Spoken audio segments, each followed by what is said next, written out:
मी बनवते गरम मसाला. गरम मसाला बनवण्यासाठी बघा काळं मिरी घेतलं आहे, बडीशेप घेतली आहे, जायफळचा तुकडा घेतला आहे, लवंग घेतली आहे, दालचिनी घेतली आहे, काळी वेलची घेतली आहे, चक्रफूल घेतलं आहे, जावित्रीचा भुसा घेतला आहे, म्हणजे तुकडा होता माझ्याजवळ तो घेतला आहे, अक्कन होतं हे बघा, चुरा होता तो जावित्रीचा चुरा आहे. त्याचबरोबर ही बघा 10-12 तेजपत्त्याची पानं आहे. आता हे सर्व भाजून घेणार स्लो गॅसवरती आणि त्याचा गरम मसाला बनवून मी एका बरणीमध्ये भरून ठेवते.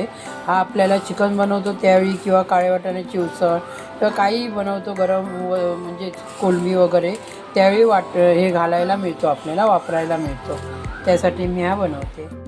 तर तुम्ही बघू शकता बघा मी गरम मसाला असा स्लो गॅसवरती भाजून घेतला आहे. स्लो गॅसवरती हा बघा गरम मसाला मी भाजून घेतला आहे सर्व. आता मी हे काढून घेते एका प्लेटीमध्ये.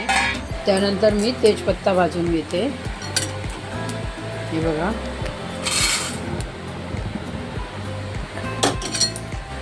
तुम्ही बघू शकता. हे बघा हे मी मिक्सरच्या भांड्यामध्ये वाटून घेते. गरम मसाला बारीक करून घेते. तुम्ही बघू शकता. हे बघा गरम मसाला लावून घेतला आहे. आता हा बरणीमध्ये भरून ठेवायचा. मग तुम्ही बघू शकता. हे बघा गरम मसाला बनवून तयार आहे. आणि हा माझा व्हिडिओ कसा वाटला तुम्हाला कमेंट करून सांगा. आणि प्लीज माझ्या चॅनलला सबस्क्राईब करा, लाईक करा, जास्तीत जास्त शेअर करा. धन्यवाद.